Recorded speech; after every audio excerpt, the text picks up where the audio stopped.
A lot of you guys would have seen that Mantra did crash 90%. And there's a lot of times in crypto where the CEO does get challenged. Sometimes they come out looking trustworthy. Sometimes maybe they should just shut their mouth.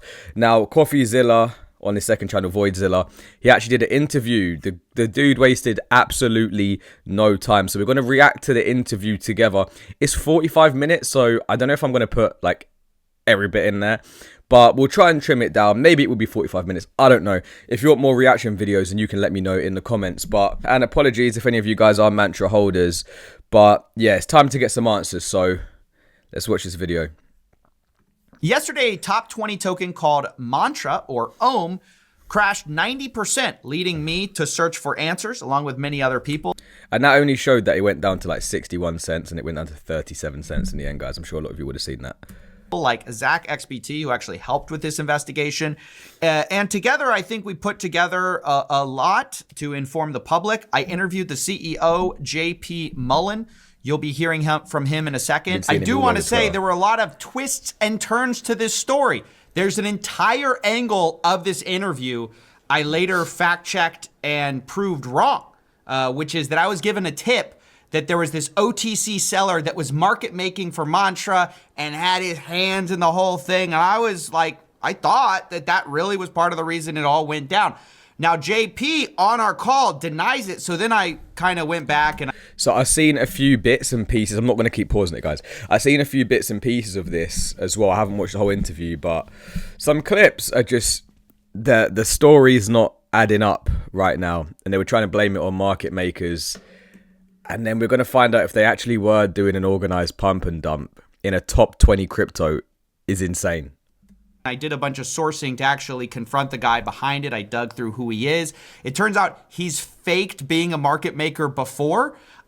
He faked being a market maker for a real market maker that was really arrested by the feds. It's a long story. I might get a whole separate thing about that. But what's funny about this, and the only reason this interview still exists, is because we talk about that and it turned out to be wrong. Normally I might scrap the interview, but in the process of confronting the CEO about this guy, he actually admits to doing something very similar to what this guy claimed he was doing. So understand, when I confront JP with this mysterious Mr. P, okay, this guy is like a professional con artist of some kind, or at least I believe he's lied historically on similar things. So don't believe that. But in the process, we get some interesting admissions as to what happened to the OM token. Was it manipulated?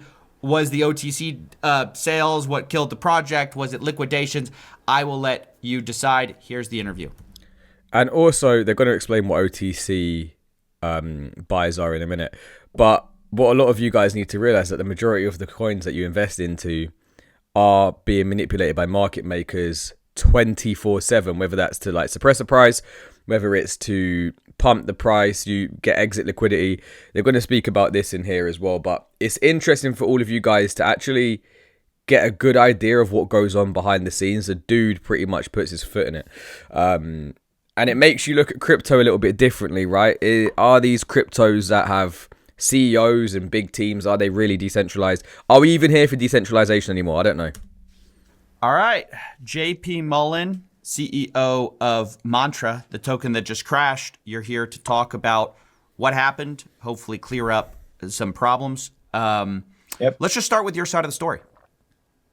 Yeah, well, I appreciate you having me on in the first place. Reached out on Twitter, so thanks for hopping on this quite quick.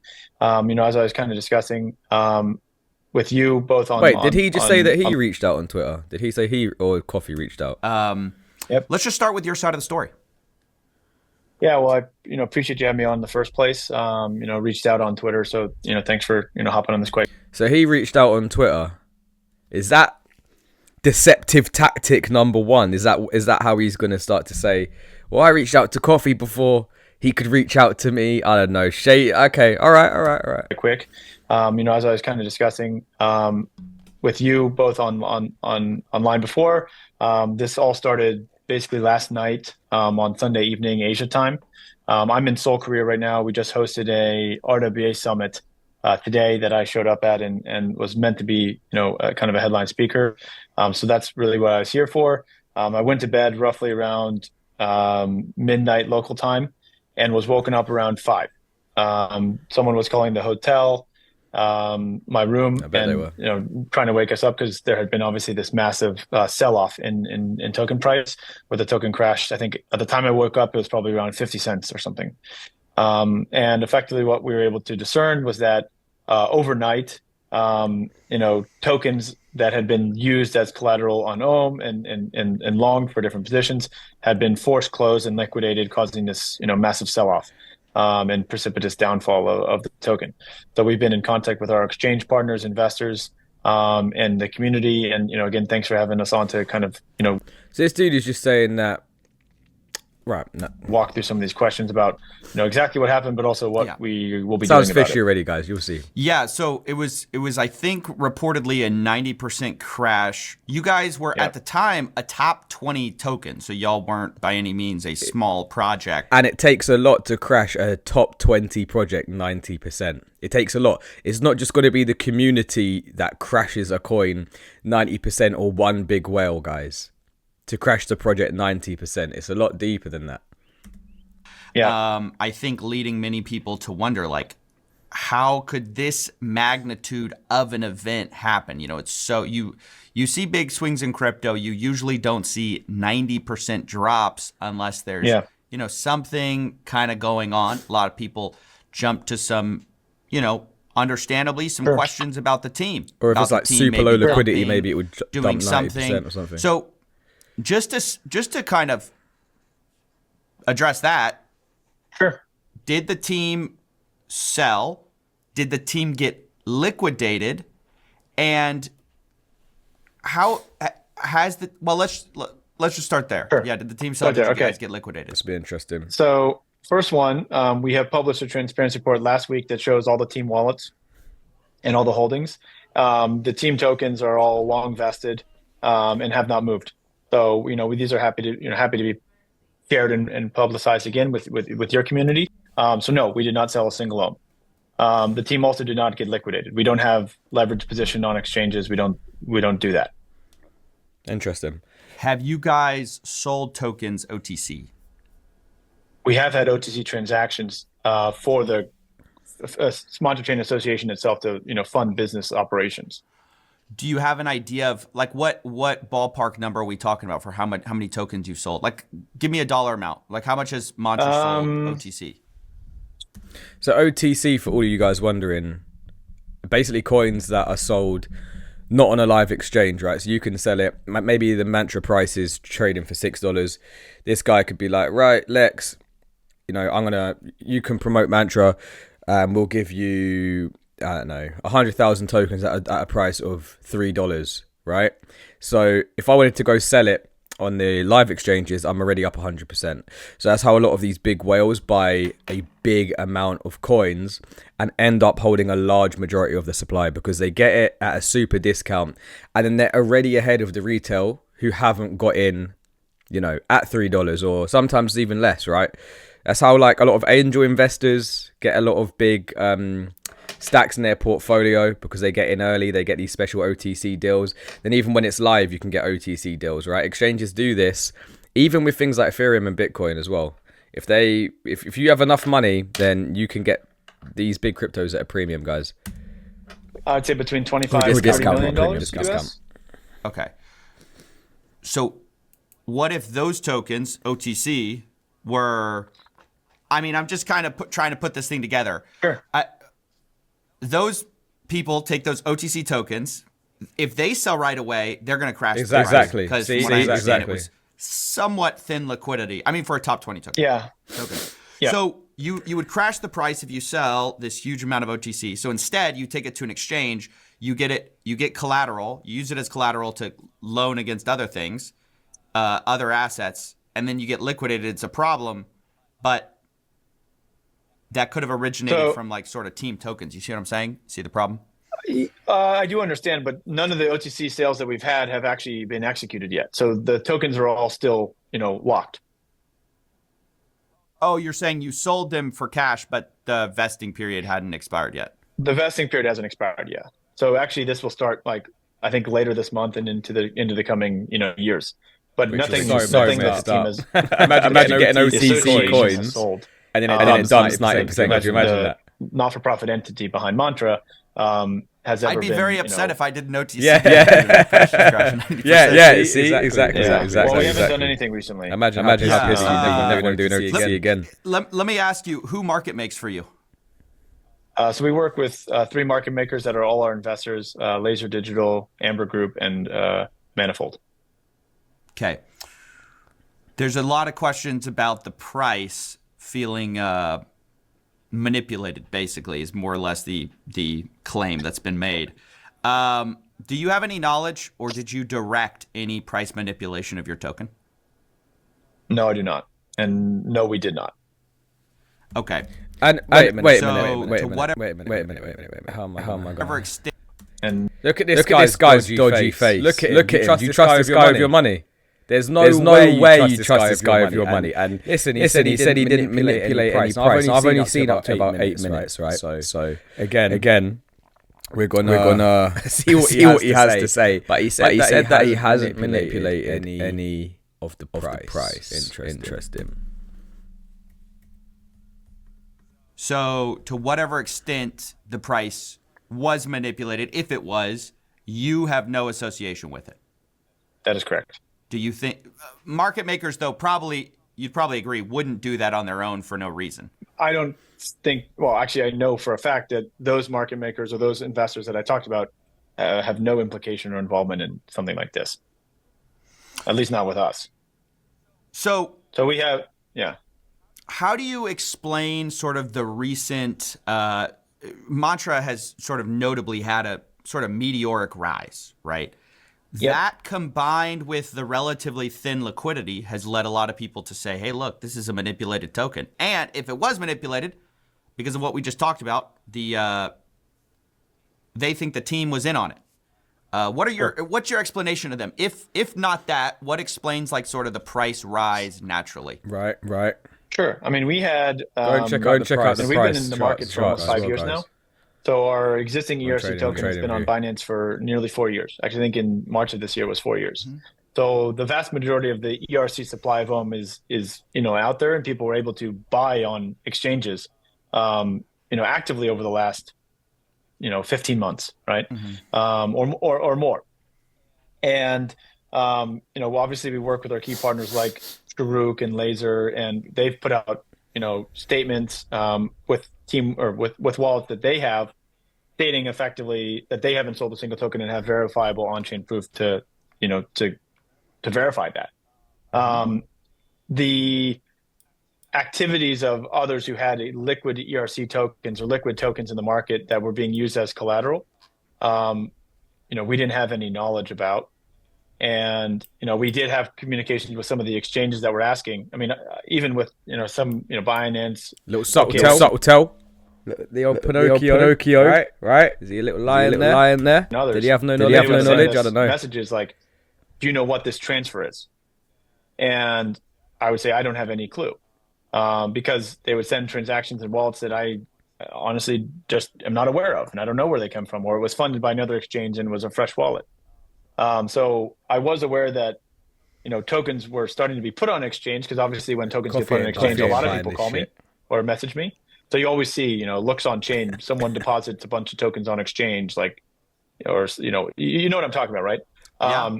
Obviously I'm aware of these things as they're going on, but I was not aware that there was any sort of like precipitous potential liquidation going to be occurring. And, obviously it happened like very, very quickly and aggressively overnight when I was sleeping. The rumor was it was on OKX, yeah? I mean, that's the rumor. Can you confirm the rumor? We're currently, looking into all basically legal recourse and ramifications of this. So I don't want to say it was on one exchange or not while we're still investigating. Okay, let me just say for the public record, I think there's basically like the two big exchanges are Binance and OKX, and you said it's not Those Binance. Are the biggest exchanges. Yeah. We'll let the viewers very decide common sense. So one thing that is really concerning to me is a lot of people were talking about leading up to the crash. There was a ton of OTC deals being made, Okay, I'm sure you've heard the same things. So I understand that you're saying, okay, the association sold some OTC. Do you know if the market makers sold OTC as well? Not that I'm aware of. I mean, for example, as far as I'm aware, Amber, Laser, and Manifold haven't sold a single token, and they haven't even been delivered any mainnet tokens, which are where they would be getting these OTC deals from anyway. So that would start literally, the earliest one would be this month. This dude is digging himself a fat hole, by the way, because he's saying he sold OTC, but none of the OTC sales were crash the price, right? None of the people that he sold to dumped it effectively because they haven't received their tokens yet. All these sales they made haven't received their tokens. It's not going to be enough for the general retail to crash it. So okay. Because somebody came to me and they had been offered an OTC deal 48 hours before this crash. I didn't know that. Part of what they said is we got to do this deal in 48 hours. So and then basically the crash happened. So I'm just. Do you know the size? They were looking to do up to 45 million. 45 million. Okay, that's news to me. I didn't how see can that the CEO no, because basically a source gave it to me. I'll be probably publishing it with this video, but I just want to read you some of the messages and just get your take on it. This person says, I've got 45 million total. I don't know how much you're capable of. He's pitching it to somebody to basically sell it. Only Brevin Howard and Laser Labs have 0.5% of the supply. He says, so technically can even move 1% with the right vesting, but I prefer to do 45 million right now between us, 6 to 9 range for a while now. Within the next 45 days, it'll be at the 12 to 18 range. It's very good with a 50% discount. He's trying to sell these at 50% discount.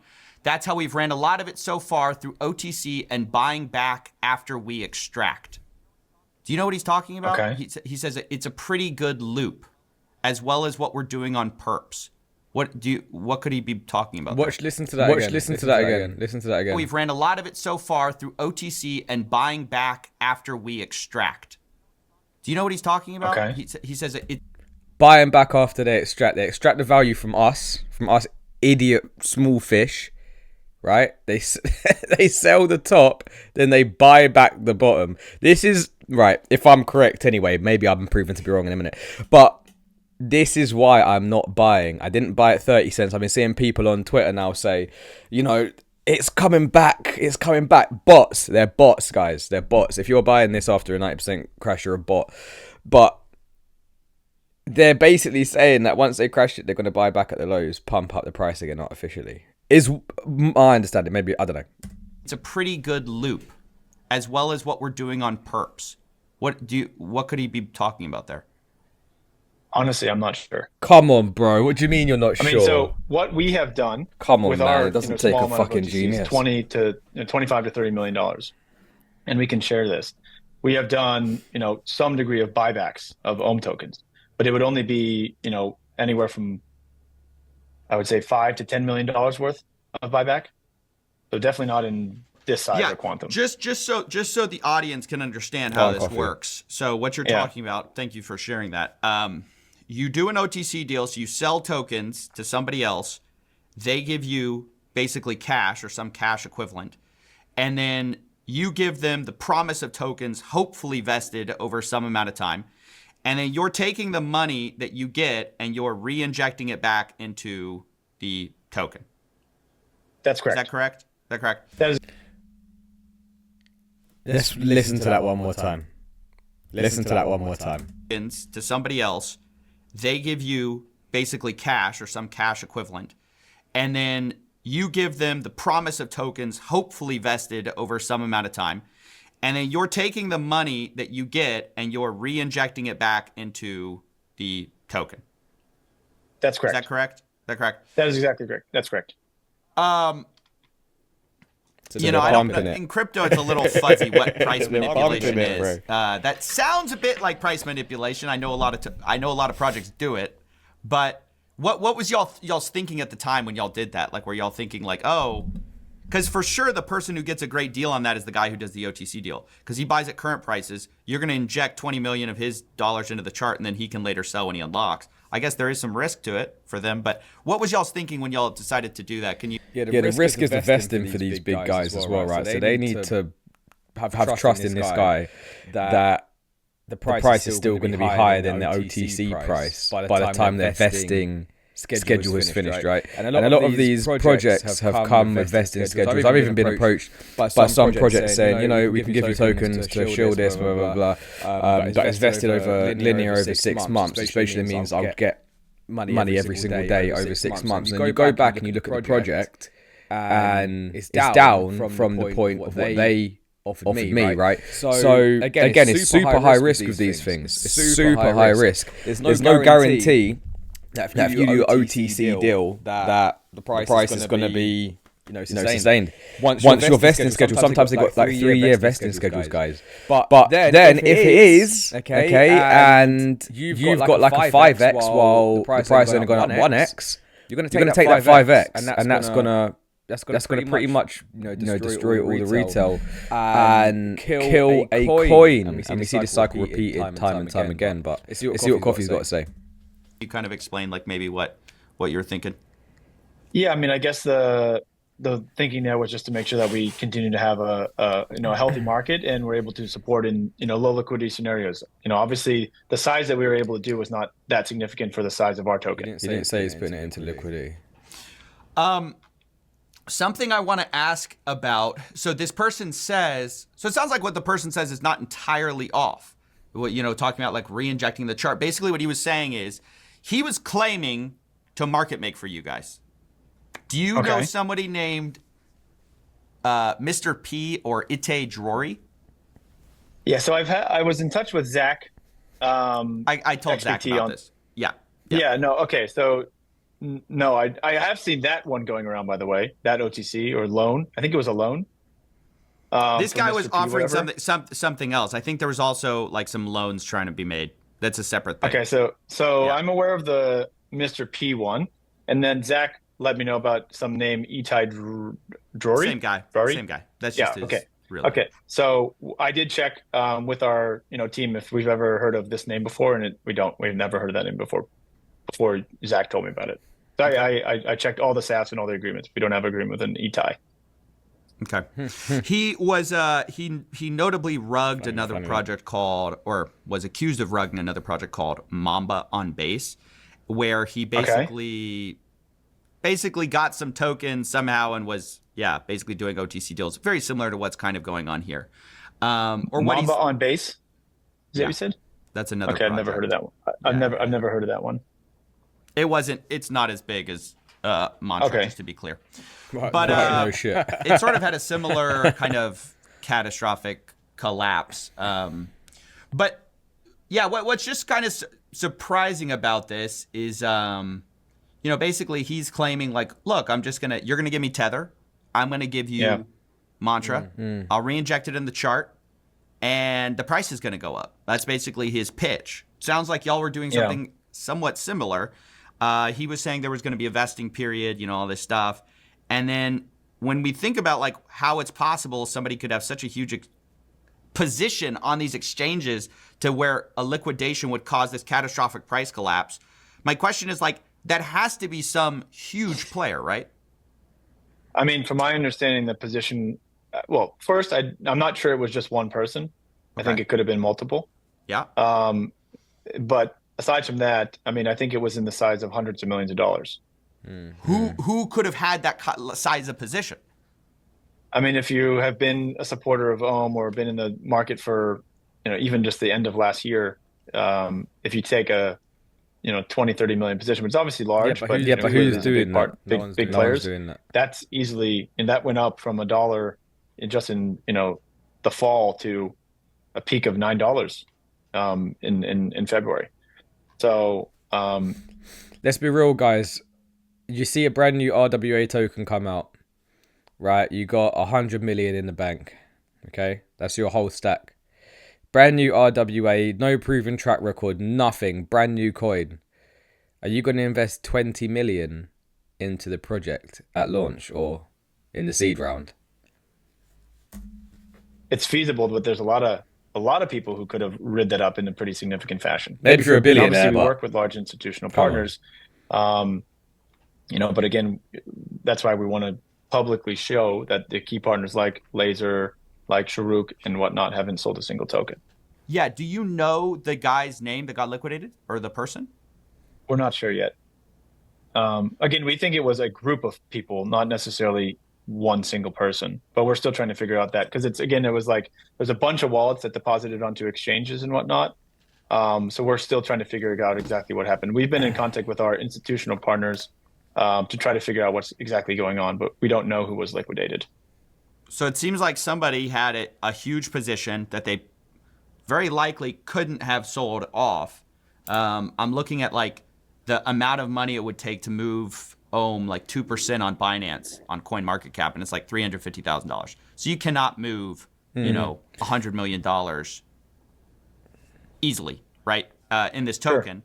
So instead, they use it as. And if you don't know what that is, guys, if you go into like CoinMarketCap, it will show the 2% depth, like plus or minus 2%, and it will have a number next to it, 100,000, 200,000, and that's basically how much money it takes to move the price, as Coffee just said, right? So, you can do the maths. It's going to take a lot to move the price 90%.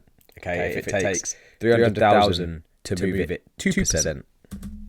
Collateral on OKX or Binance, you're not confirming. Yep. And then they get liquidated, price like falls so much. I mean, I guess my question is like, looking back, do you regret sort of pumping the chart to 9 or 6 or whatever the peak was? It was like 6. I mean, I would say we never pumped the chart to anything, right? So you did. You said you did a buyback, right?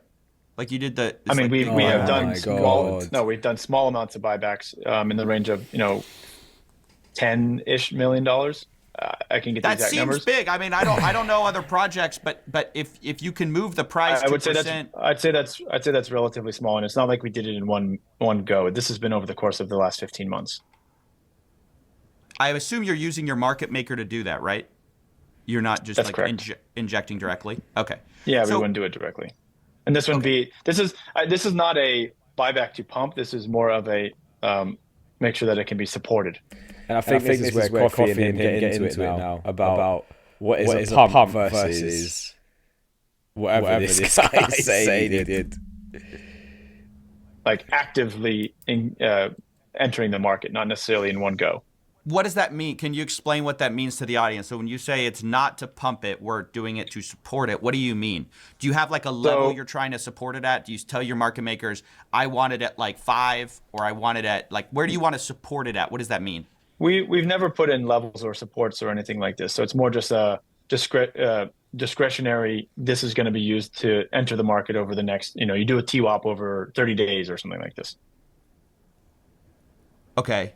If that is the case, though, that would have a positive effect on price, though, right? Like if you're just saying, like, hey, put in $2 million for 30 days. It could potentially. What do you mean potentially? It could potentially, yes. Obviously would. It would, though. Wait. It definitely would. Sorry, guys. No matter what, like if you just put $1 in, it's going to have a mild, tiny little thing. So if you put $10 million in, it's going to have a positive impact on price. Fair enough. That's right. Okay. He's acting dumb. Why is that so dumb? On how this exactly happened, because I think, look, the goal is to be transparent about how we got here and how sort of maybe what mistakes were made, if any, on y'all's side, or that you think you made, and then trying to handle the situation. So, all right, so absolutely. You guys, and you know what? Fair play to Coffee as well. 20 minutes in, he hasn't even like ripped into the dude. And look at his face. That's the face of a man who's like, oh shit, why did I agree to go to this coffee? I think maybe you could swindle coffee, but he just sees through the BS. Look at him. R.I.P. Had some tokens that you OTC deals sold. You're saying they weren't unlocked. That you think it's some other investor on the market who got liquidated from their collateral position that they were clearly using because they said, look, I mean, I'm guessing they were using because they knew. So it seems like everyone knew that you could not sell that amount on the open market. So instead, they use it as loan collateral to get some other token, and somehow they got liquidated. Whether that was their intention or not, we don't actually know. Have these exchanges been forthcoming with you about what, like, names? You know, it just seems like as a project, if somebody crashes your price 90%, you should know who it is. You know, exchanges have not told us anything. Actually, we've been in contact with exchanges, and in many cases, they want to know what's happening, and what's going on. So we've been trying to, communicate as they probably lost money. Didn't they lose money? Like OKX or one of these exchanges probably lost money. Yeah, they would have had to liquidate a position this size and it dropped 90%. Like they would have lost money on that. I mean, depends if they were taking the other side of the trade, I guess, but I would assume not. Okay. But yeah, I mean, the liquidation that occurred is effectively taking. My understanding, it was a forced closure, not necessarily even a liquidation, but the exchange would basically take over the account and liquidate for them. Right. No. I know, but they're taking on basically bad debt because let's say they had collateralized it at 100 million. They're not going to get 100 million out if the price is falling while they're selling, right? Sure. So that was just my question. Okay, so I think the main question that everyone's trying to get to is, what did you guys know when? Sure. And it sounds like, first you told me like, okay, we never had any market manipulation with the market makers. There's a little bit, but I guess we can. You're saying you don't see it that way. You don't see it as manipulation. But my question is, did you see this as a risk when you saw the price go so high? You said you didn't manipulate it to get there, but there was very thin liquidity. People had huge positions, as you know. Did you see this as a risk? And are you surprised this happened? Are you suspecting it? Basically, go ahead. I mean, I definitely surprised that this happened, as kind of quickly and aggressively as it did. I never expected to wake up one morning. Are you suspecting Look at this. Basically, look. Go ahead.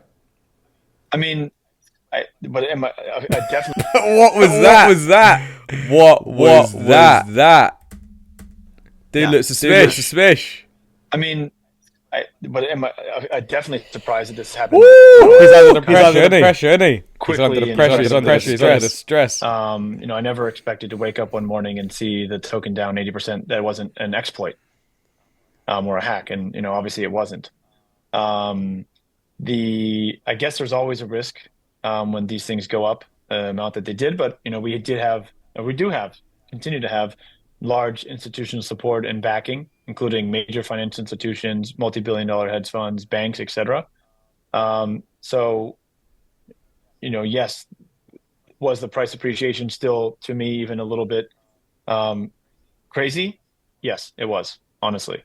But I think we were doing everything we could to build as much substance and value behind it to support our price and support what we were building and support our, ambitions and vision for the future. It looks like most of this price appreciation was in the last, I call it 3 or 4 months. Can I ask you, when did you do that TWAP trade, or like your whatever you did, like that you're doing these OTC deals? When would you have injected that money into the chart? Was it around that time? No, it would have been over the last, literally from the inception, from 2024, basically. So over the last 15 months. Yeah, because it looks like most of the price change happened sometime after the election. In this year. So we launched. Yeah, so hold on a minute, guys. Let me even show you this, because this guy is like, right. If we go and type in OM, right. He's saying it happened in the past 4 years. He's saying that a lot of these OTC price manipulations have happened in the past 4 years, right? Okay, so we can go 2021, different coin, cause 2022, 2023, 2024 OM token, right? 2024.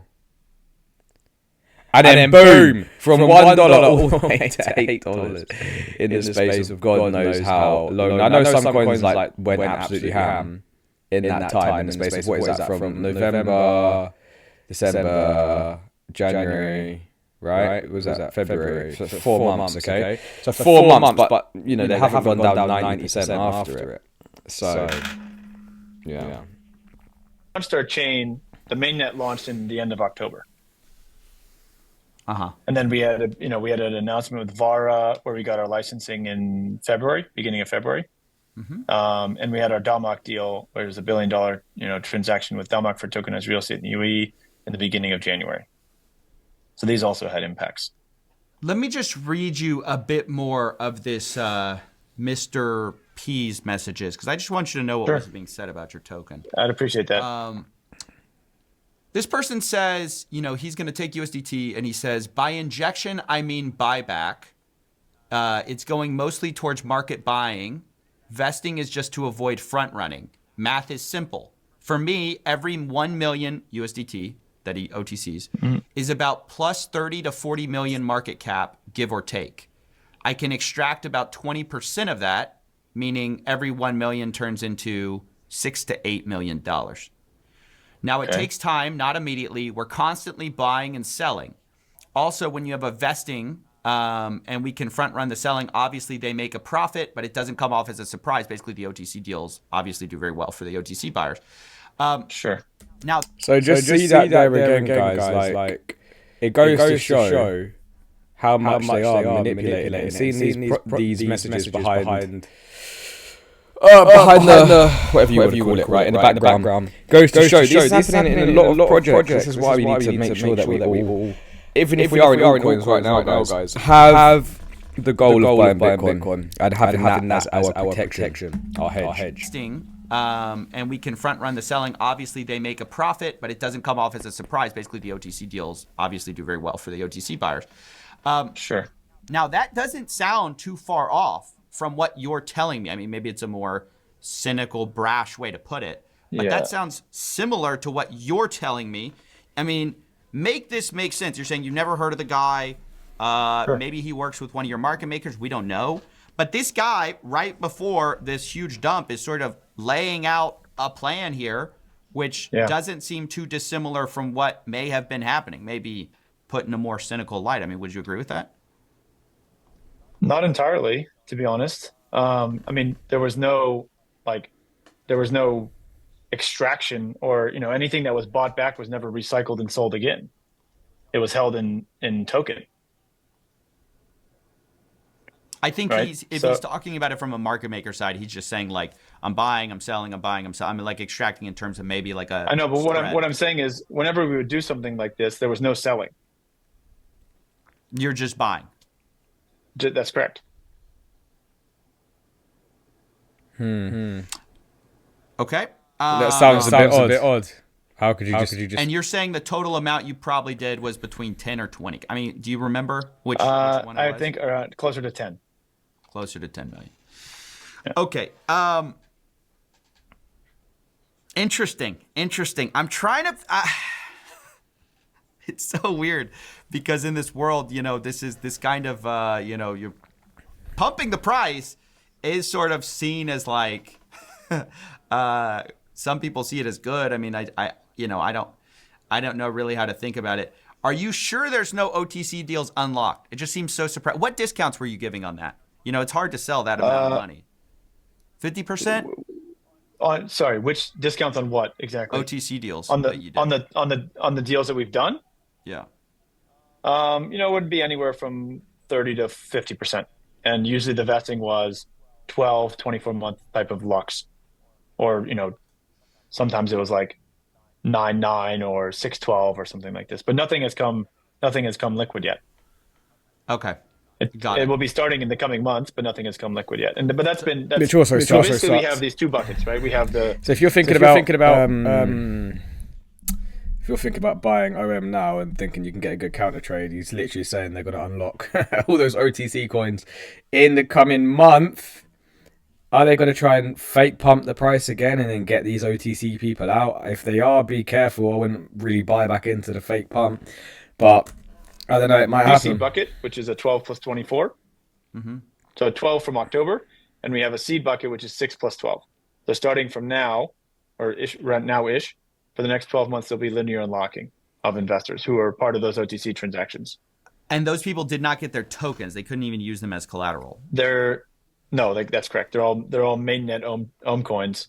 They're all sat in Anchorage custody right now. I'm just trying to figure out. Okay, like help me through the math, right? So like you're saying, okay, Sure. there's these OTC deals. They're not unlocked. Somebody's this huge player with, you're saying basically $100 million plus that they had as collateral on another exchange, which dumped. How? Yeah. What if that person, that person? Why didn't they just do an OTC deal if they could have gotten it cheaper through you?